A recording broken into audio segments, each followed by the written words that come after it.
આગળ વાત કરીએ પાણીના સંગ્રહ માટે કરોડોના ખર્ચે ગામ કોતરો અને ખાડીઓમાં ચેકડેમો બનાવવામાં આવે છે, પરંતુ પાણીનો સંગ્રહ તો નહીં, પરંતુ અહીં સ્થિતિ કંઈક જુદી જ જોવા મળી રહી છે, કારણ કે ચેકડેમો આજે ખંડેર હાલતમાં છે।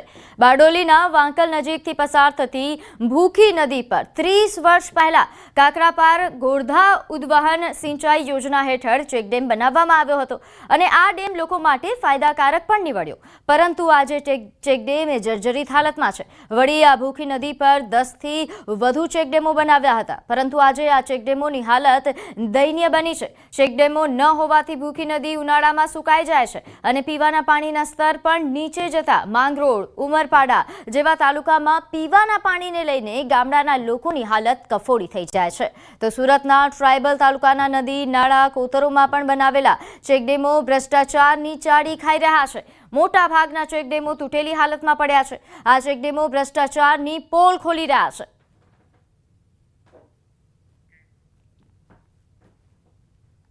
આવા ચેકડેમો ગણે તો હજારોની સંખ્યામાં છે। બધી નાની મોટી ખાડીઓ પર બધે જ આવી રીતે ચેકડેમો બનાવવામાં આવેલા છે। એ પછી વડની ખાડી હોય, એ નાંદોલાની ખાડી હોય, એ વાંકલની ખાડી હોય, એ વેરાકોઈની ખાડી હોય, એ વસરાળીની ખાડી હોય, એવી અનેક ખાડીઓ પર આ બધા ચેકડેમો બનાવવામાં આવેલા છે મંગળૂર તાલુકા। હવે તમે જોયું, આ તમારી નજર સમક્ષ છે, આ જે 20 થી 25 લાખ રૂપિયાનો આ ચેકડેમ છે ને એ ચેકડેમની અંદર આજે કોઈને પડી નથી, પરંતુ હલકી કક્ષાનું મટીરિયલ અને જે પણ અધિકારીઓ છે એ લોકોની અણધટ નીતિના કારણે આ ચેકડેમનો કોઈ આજની તારીખે ધણી નથી। એમ સુરત જિલ્લાની અંદર વિવિધ યોજનાઓમાંથી આ ચેકડેમો બનાવવામાં આવે છે, તો આજે એને કોણે બનાવ્યું એવા કોઈ બોર્ડ મારવામાં આવ્યા નથી કે એનું ફરી મેન્ટેનન્સ કે સમારકામ ક્યારે થશે તેની પણ કોઈ જાતની જાણકારી અહીંયા છે નહીં। તો અમરેલી શહેરની જીવાદોરી સમાન ઠેબી ડેમ હવે પ્રથમ વખત સંપૂર્ણ ભરાશે। રાજ્યના પાણી પુરવઠા મંત્રી કુંવરજી બાવળિયાએ ઠેબી ડેમની મુલાકાત લીધી હતી, જેમાં ડેમના પાણીના વધામણા કરીને અમરેલી નગરજનોની વર્ષો જૂની માંગ સંતોષી હતી। મહત્વનું છે કે 1996માં અમરેલીની ભાગોળે આ ઠેબી ડેમનું નિર્માણ કરવામાં આવ્યું હતું અને ત્યારબાદ આજ સુધી આ ડેમ માત્ર 54% જેટલો જ ભરવામાં આવતો હતો, પરંતુ કારણ કે આ સિંચાઈ યોજનામાં 126 FRL મીટર સુધી પાણી ભરવામાં આવે તો બિન સંપાદિત જમીનમાં ઉભેલા હયાત પાકને ભારે નુકસાન થાય તેમ હતું, પરંતુ હવે રાજ્ય સરકારે ડૂબમાં જતી જમીનનું સંપાદન કરવા અને નવો રસ્તો બનાવવા મંજૂરી આપી છે। અંદાજિત રૂપિયા 13.66 કરોડના ખર્ચે 17 હેક્ટર કરતાં વધુ જમીનનું સંપાદન કાર્ય હાથ ધરાશે, જેથી ઘણા વર્ષોથી ઠેબે ચડેલી આ ઠેબી ડેમનો આ પ્રશ્ન ઉકેલાશે અને આ વિસ્તારના લોકો અને ખેડૂતોને તેનો સીધો જ ફાયદો થશે। અમરેલી શહેરને પીવાના પાણી માટે દરરોજ પાણી મળી રહે એવું આ ઠેબી ડેમ પીવાના પાણી માટેનું રિઝર્વેશન થયેલો આ ડેમ, એમાં જમીન સંપાદન અને બાકીનું જે કંઈ કરવાનું થતું હોય છે એના માટેનું અમે પૂરતું ફંડ ફાળવી આપ્યું છે। હજુ પણ કાંઈ વિશેષ કરવાનું થતું હોય છે તો એ કરાવીને પણ 100% આ ડેમને પાણીથી ભરી શકાય। 1996થી જે પ્રશ્ન પડતર પીડ્યો હતો અને ઠેબી ડેમ એટલે અમરેલીની જીવાદોરી ગણી શકાય, અમરેલી શહેર માટે પાણીનો કાયમિક માટે પ્રશ્ન હલ કરી શકે એ પ્રકારનો જ્યારે પ્રશ્ન હતો, આજુબાજુના 20 ગામ જેટલા ગામડાઓમાં પણ ફાયદો થાય આ ડેમ ભરાવાથી। 30% ડેમ આપણે ભરાતો નહોતો, 17 હેક્ટર જમીન જે એક્વાયર કરવાની હતી એ રાજ્ય સરકારે મંજૂરી આપી દીધી છે। સુરેન્દ્રનગર મહાનગરપાલિકા વિસ્તારમાં આવેલ રતનપર રાજકોટ બાયપાસ રોડ પર આવેલ વૃંદાવન, ચામુંડા પાર્ક અને મેલડીપરા સહિતની સોસાયટીમાં વરસાદના વિરામ બાદ 5 દિવસ પછી પાણી ઓસર્યા નથી, જેથી મનપાની પ્રી મોન્સૂન કામગીરી પર સવાલો ઉઠી રહ્યા છે। આ વિસ્તારમાં અંદાજે 10,000થી વધુ લોકો વસવાટ કરે છે અને છેલ્લા ઘણા વર્ષોથી આ વિસ્તારમાં વરસાદી પાણી ભરાવવાની સમસ્યા હોવા છતાં તંત્ર દ્વારા કોઈ જ કામગીરી કરવામાં ન આવતી હોવાનો સ્થાનિકો આક્ષેપ કરી રહ્યા છે। પાણી ભરાઈ રહેવાના કારણે પાણીજન્ય તેમજ મચ્છરજન્ય રોગચાળો વકરે છે। વળી રોડ રસ્તા પર પડેલા ખાડાના કારણે અવરજવરમાં પણ હાલાકી પડી રહી છે। ખાડાઓમાં પાણી ભરાઈ રહેતા વાહનો પણ અવરજવર કરી શકતા નથી, ત્યારે રજૂઆતોને ધ્યાનમાં ન લેતા અંતે સ્થાનિકો રોષે ભરાયા છે અને ચૂંટણી બહિષ્કારની ચીમકી ઉચ્ચારી રહ્યા છે। ફાટસર, ચામુંડા પાર્ક વિસ્તાર, મથુરા પાર્ક વિસ્તારમાં તમે જોઈ રહ્યા છો કેટલા પ્રમાણમાં પાણી ભરાયા છે, વરસાદી પાણી ભરાયેલા છે। તેમ છતાં તંત્ર અમારી સાથે ઓરમાયું વર્તન રાખે છે અને અહીંયા ભયંકર પ્રમાણમાં અત્યારે લોકો માંદા પડ્યા છે, મેલેરિયા જેવા છે અને તમે જોયો તો રસ્તાની અંદર કોઈ પણ જાતની એમ્બ્યુલન્સ કે વાહન વ્યવહાર આવી શકે તેમ નથી. વર્ષથી અમે રહેવી છીએ, આ પાણીનો કોઈ નિકાલ થતો નથી અને મચ્છરનો બહુ રોગચાળો છે. અને જો ડિલિવરી ઉપર બાય હોય એને કેમ લઈ જાવી? અમારી ડિલિવરી એ રસ્તામાં પાણી ભર્યા હોય અને મારા સસરા મારા સાસુ બે બીમાર જ છે. અમારે મહિને મહિને દવાખાને લઈ જવાનો હોય પણ ઉતરી શકે એવું છે નહીં પોઝિશન. પાણીમાં કઈ રીતે ચાલે? કોઈ સગવડતા છે નહીં, વાહન કોઈ આવતા નથી, હાલવાની સમસ્યા, છોકરા કોઈ સ્કૂલે પહોંચી શકતા નથી. 3-4 બાયુને રિક્ષામાં ડિલિવરી થઈ જાય, 500 ગઢા બુઢા પાસાથી 108 નહીં આવતી, પાણીની સગવડતા નહીં, રસ્તાની નહીં, કોઈ જાતની સગવડતા નથી. મત લેવા તો આવતા જ નહીં. બધાને સાંભળવાનું છે, અમારો કોઈ અહીંયા ધણી ધોરી નથી. અમે આ બધી બાબતથી કંટાળીને બેઠા છે અને આ વસ્તુનો નિકાલ નહીં થાય તો આના માટે અમારે ઉગ્ર આંદોલન કરવું પડશે. સુરેન્દ્રનગર મહાનગરપાલિકા વિસ્તારમાં રતનપર બાયપાસ રોડ પર આવેલ 4 થી વધુ સોસાયટીમાં વરસાદે વિરામ લીધાના 5 દિવસ બાદ પણ વરસાદી પાણીના ઠેર ઠેર ભરાવાના કારણે આ વિસ્તારમાં રોગચાળો ફાટી નીકળે તેવી દહેશત છે. રતનપર બાયપાસ રોડ પર આવેલ Chamunda park, Vrindavan society, Mathura society તેમજ મેરડીપરા સહિતની જે 4 થી વધુ સોસાયટીમાં 10,000 થી વધુ જે લોકો છે વસવાટ કરી રહ્યા છે. વરસાદી પાણીના નિકાલની કોઈ પણ પ્રકારની વ્યવસ્થા ન હોવાના કારણે આ વિસ્તારમાં આજ વરસાદે વિરામ લીધાના 5 દિવસ બાદ પણ હજુ વરસાદી પાણી ઠેર ઠેર ભરાયેલા જોવા મળી રહ્યા છે. આ મામલે મહાનગરપાલિકા તંત્રમાં સ્થાનિકો દ્વારા અવારનવાર રજૂઆત કરવા છતાં મહાનગરપાલિકા તંત્ર દ્વારા માત્ર ને માત્ર આશ્વાસન આપવામાં આવ્યું હોવાનો સ્થાનિકો દ્વારા આક્ષેપ કરવામાં આવી રહ્યો છે અને સ્થાનિકોની આ સમસ્યાનો જો આગામી સમયમાં નિકાલ નહીં થાય તો રાજકીય લોકોને પ્રવેશબંધી તેમજ મહાનગરપાલિકાના ચૂંટણી બહિષ્કારની ચીમકી પણ સ્થાનિકો દ્વારા ઉચ્ચારવામાં આવી છે. અક્ષય જોશી, ન્યૂઝ 18 ગુજરાતી, સુરેન્દ્રનગર. તો સાબર ડેરી સામે પશુપાલકોનો વિરોધ હજુ યથાવત છે. ભાવફેર સામે પશુપાલકોનો 6ઠ્ઠા દિવસે પણ વિરોધ યથાવત. સાબરકાંઠા અરવલ્લીના પશુપાલકોનો આક્રોશ. ડેરીની ભાવફેરની જાહેરાતને પશુપાલકો લોલીપોપ ગણાવી રહ્યા છે. સાબર ડેરીએ ગઈકાલે નિયામક મંડળની બેઠક બાદ જાહેરાત કરી હતી. પ્રતિ કિલો ફેટે 995 રૂપિયા મુજબ ભાવ ચૂકવવાની જાહેરાત કરી હતી. ત્યારે અગાઉ 960 રૂપિયા પ્રમાણે ચૂકવાયો હતો ભાવફેર. પશુપાલકોને ભાવફેરનો તફાવત ચૂકવવાની જાહેરાત થઈ હતી. તો દૂધ ઢોળવાના વિરોધને લઈને હવે પોલીસ ફરિયાદ કરાશે તેવી પણ માહિતી આપી. તો આ દ્રશ્યો છે, છેલ્લા 6 દિવસથી આ જ રીતે પશુપાલકો વિરોધ દર્શાવી રહ્યા છે. ખાસ કરીને જો વાત કરવામાં આવે, ઘણા પશુપાલકો છે જે દૂધ ઢોળીને વિરોધ કરી રહ્યા છે. ઘણા પશુપાલકો દૂધને વહેંચણી કરીને સેવાકીય કાર્યમાં વાપરીને વિરોધ દર્શાવી રહ્યા છે, પરંતુ વિરોધ હજુ પણ યથાવત છે. નોંધ્ય છે કે અહીં ચેરમેન દ્વારા અપીલ પણ કરવામાં આવી હતી કે જાહેરમાં દૂધ ન ઢોળવામાં આવે. તેમ છતાં હજુ આવા બનાવો બની રહ્યા છે. ઘણા જે દૂધ ઢોળવાના બનાવો છે તેને લઈને હવે પોલીસ ફરિયાદ કરાશે તેવી પણ ચીમકી આપવામાં આવી છે. આ ઉપરાંત જે ભાવફેર જાહેર કરવામાં આવ્યો હતો તેને હવે પશુપાલકો લોલીપોપ ગણાવે છે. તો અરવલ્લી જિલ્લામાં પશુપાલકોમાં રોષ યથાવત છે. નવો ભાવફેર જાહેર કરવામાં આવ્યો છતાં વિરોધ યથાવત. કારણ કે 6ઠ્ઠા દિવસે પણ અહીં જિલ્લાની દૂધ મંડળીઓ બંધ છે. મોડાસાના બામણવાડ ગામે 300 થી વધુ સભાસદો નથી ભરાવી રહ્યા દૂધ. દિવસ સાંજ અહીં ધમધમતી દૂધ મંડળીઓ હવે બંધ જોવા મળી રહી છે. દિવસમાં 3500 લીટરથી વધુ દૂધની આવક ધરાવતા બામણવાડ ગામમાં વિરોધ યથાવત.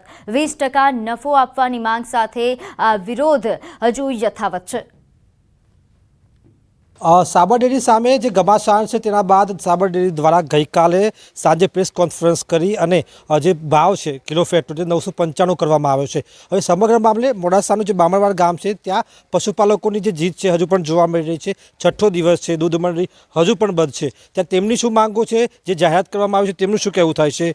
995 કિલો ફેટનો ભાવ જાહેર કરી દેવામાં આવ્યો. શું માનો છો, આ યોગ્ય ભાવ? ના, આ ભાવ બિલકુલ યોગ્ય નથી. અમને એ જો ખરેખર દિલથી વિચારતા હોય માણસો તો આ માણસોને શું પરિસ્થિતિ છે અત્યારે ગામડામાં આવીને એ બા એક દિવસ રોકાઈને અનુભવ કર્યો કે કઈ રીતના આ પૂરું થાય છે. એમ લોકો નથી પાલવતું બિલકુલ. ખરેખર એના માટે આ બધું કર્યું છે. ના કરો, વર્ષે ભાવ વધવો જોઈએ. આટલી બધી પ્રોડક્ટો આપણા ડેરી બનાવતી હોય અને એ નુકસાનમાં જાય. આ કઈ રીતનો ધંધો છે? એમ તો પછી બંધ કરી દો ને. મોથાકૂટ જાય મારે, હાકર જીવાય મારે. તમારો પેટ ભરવા માટે ડિરેક્ટરોના ઘર ભરવા માટે 40 લાખ રૂપિયા લઈ લો, નોકરી મૂકો, એ બધું અમને ખબર નથી પડતી. અમે વધરા છીએ, બધું જોઈ રહ્યા છીએ. આનો અંત ક્યારે? આનો અંત તો નહીં આવે તો અમે બધું બંધ ચાલુ નથી કરવાનું દૂધ. અને તો લાવવો જ પડશે, ના લાવો તો ગોધીજી રાહે અમે આંદોલન વધારે કરશું એમ. માંગ કેટલાની છે અત્યારે? માંગ 25 રૂપિયાની, 25% નફો હમણાં આવવો જ જોઈએ. 25% તો તમારે કેટલું દૂધની રોજની આવક થાય છે ત્યારે કેટલું નુકસાન?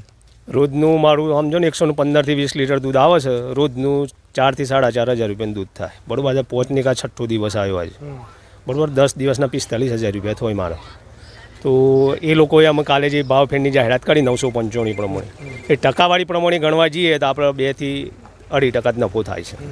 બરાબર, મિનિમમ 20 થી 25% નફો અમને મળવો જોઈએ, કારણ કે અમને કોઈ પાલવાયું જ નહીં. ગઈ સાલ જેટલો એ ભાવ વધારો કે ગઈ સાલ 70% હતું. એ લોકો કેલ્ક્યુલેશન નહીં કરતા હોય કે ભાઈ આ 70 થાય છે કે 12 જ થાય છે. ગઈ સાલ કરતાં તમને અત્યારે કેટલું નુકસાન જઈ રહ્યું છે? નફામાં નુકસાન કેટલી? ગઈ સાલ જુઓ મારા 11.5 લાખનું દૂધ હતું, એમાં મારા 2,80,000 રૂપિયા નફો આવ્યો હતું. આ સાલ મારે 13 લાખનું દૂધ છે અને 2,40,000 આવ્યા છે. કેલ્ક્યુલેટ કરી લો તમે, 1 લાખ રૂપિયા પૂરા.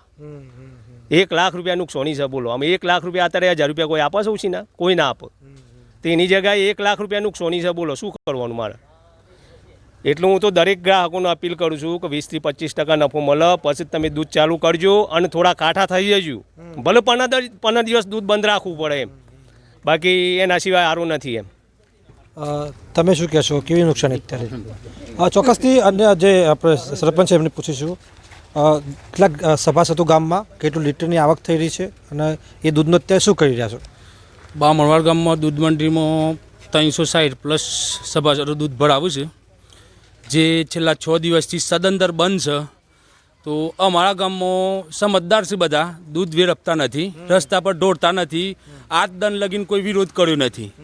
બધા પશુપાલકો ખુશ છે કે જો લગીન ન્યાય ના મળે તો લગીન દૂધ આપવાનું નહીં, અને દૂધ જેને ના હોય ગરીબ હોય એને આપી દેવાનું મફત, અને સેવા કરશે. હરાદો પેલો ડિરેક્ટરનો હરાદ કરીને ખોઈશે શાંતિથી, ફર્સ્ટ ક્લાસ 2 ટાઈમ દૂધ પાક બનાવીને ખોઈશે. કોઈ તકલીફ નથી અત્યારે ખાવા પીવા માટે. જો લગીને મને 25% નફો નહીં મળે તો લગીને અમારી ડેરીમાં દૂધ નહીં ભરાય. એટલે આ ડિરેક્ટરોનો એમ છે MD બેઓને કે 995 કાઢી નાખ્યો એટલે પબ્લિક ગઈ સાલ જેટલો નફો ગણી લે અને ખુશ થઈ જાય. ગઈ સાલ 800 રૂપિયા દૂધનો ભાવ હતો કિલો ફેટનો, આ સાલ 850 છે. એટલે 1,040 રૂપિયા ચૂકવો ને તાને 70% ગઈ સાલ જેટલો નફો બેહ.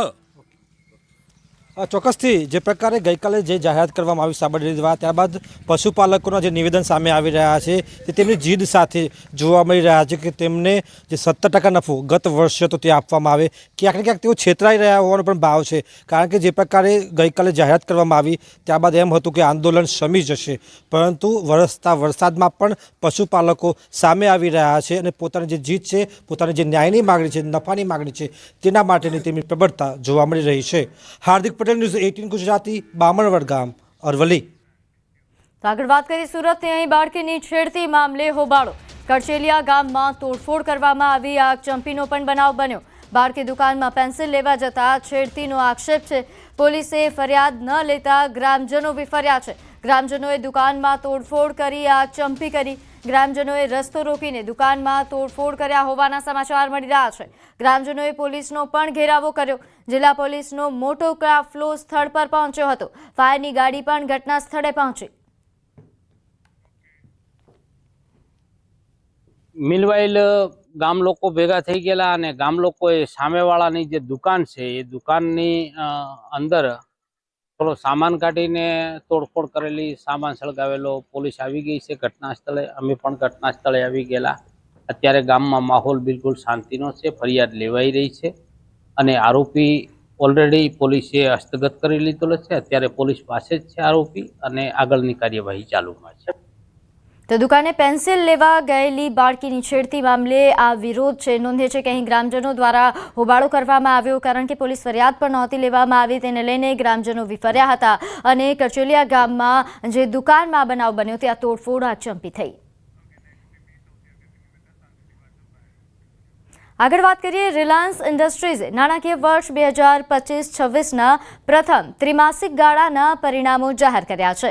કંપનીનું નાણાકીય વર્ષ 2025-26ના પ્રથમ ક્વાર્ટરમાં નફો વાર્ષિક ધોરણે 76.5% વધીને 30,783 કરોડ રૂપિયાએ પહોંચી ગયો છે. ગત નાણાકીય વર્ષના સમાન ગાળામાં જ કંપનીને 15,138 કરોડ રૂપિયાનો નફો થયો. રિલાયન્સ ઇન્ડસ્ટ્રીઝના પરિણામો શુક્રવારે શેરબજાર બંધ થયા પછી જાહેર કરવામાં આવ્યા. રિટેલ અને ડિજિટલ સેવાઓમાં મજબૂત ગ્રોથના દમ પર કંપનીની કોન્સોલિડેટેડ આવક પણ 6% વધીને 2.73 લાખ કરોડ રૂપિયા થઈ છે.